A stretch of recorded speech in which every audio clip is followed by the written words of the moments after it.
Hello everyone, I am Dr. KG Arora. Today we are going to discuss circular flow of income of two sector economy. This is a part of basic concepts of national income of macroeconomics.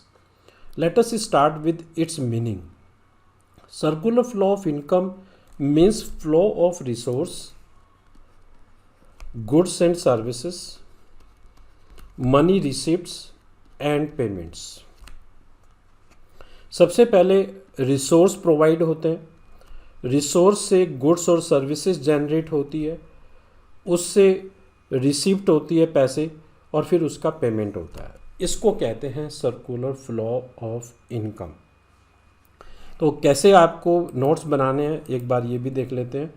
Flow of resource, goods and services as well as money payments, receipts and payments in an economy is known as circular flow of income.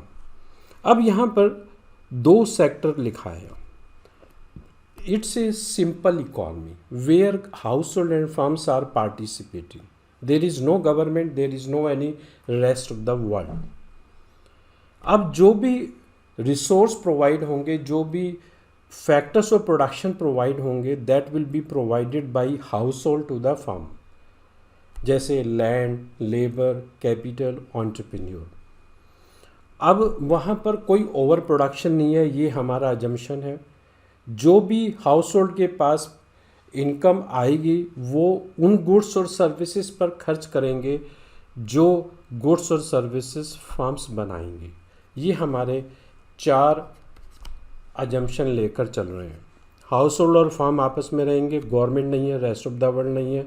Household will provide all factors, land, labor, capital, entrepreneur. Over production नहीं होगा और जो भी house hold के पास पैसे होंगे वो उन गुड्स और सर्विसेज पर खर्च होंगे जो फर्म्स प्रोड्यूस करेंगी. चलिए स्टार्ट कर लेते हैं. Household will provide 4 factors. कौन कौन से? Land, labour, capital, entrepreneur to the firm. अब फर्म क्या करेगा इसका? Firm will produce goods and services by using land, labour, capital, entrepreneur. कोई भी गुड्स और कोई भी सर्विसेज इनके बिना पॉसिबल नहीं है. अब जब ये गुड्स और सर्विसेज बनाएंगे तो they will generate the income. अब जब जो इनकम जनरेट होगी तो जिसने भी ये कंट्रीब्यूट किया है उनको उनकी रेस्पेक्टिव पेमेंट मिल जाएगी. जिसने ज़मीन दिया रेंट मिलेगा, जिसने लेबर की सर्विसेज दी है उसको वेजेस मिल जाएंगी. Capital owner will get the interest and entrepreneur will get the profit. तो ये हमारे पास 2 फ्लो आ गए. एक तरफ तो रिसोर्स दिया हमने, एक उसकी तरफ उधर से हमारे पास पेमेंट आ गई. अब firms will produce goods and services for sale in the market. अब मार्केट में कौन है? हाउस होल्ड है. तो they will buy goods and services from the firms. तो वो उसके लिए उसको क्या करेगा? उसका पेमेंट कर देगा. तो these are the 4 flows which takes place between household and firm. This is a 2 sector economy. तो यहाँ पर जो रिसोर्स और गुड्स और सर्विसेज है, इस फ्लो को हम रियल फ्लो कहते हैं.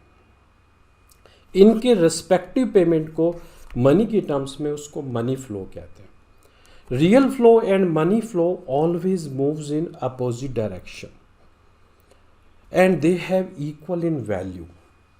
चलिए स्टार्ट करते हैं कि इसको नोट्स कैसे बनाने हैं आपको. Household will supply factors of production to the firm.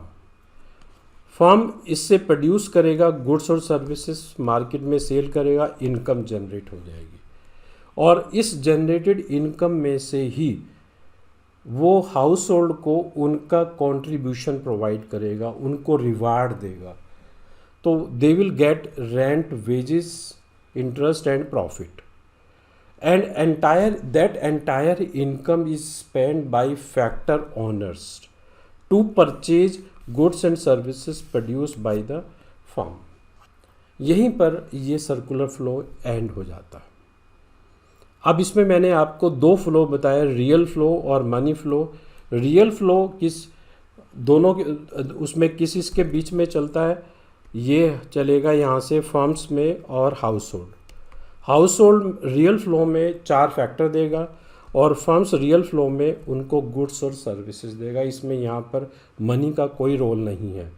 और मनी फ्लो में house hold will make the payment for goods and services what they have received from the firms, और फर्म्स इनको क्या करेगा, इनको फैक्टर पेमेंट देगा house hold को for their contribution in the production process.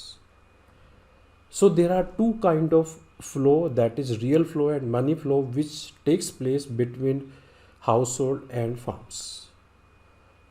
This is circular flow of income of two sector. In the next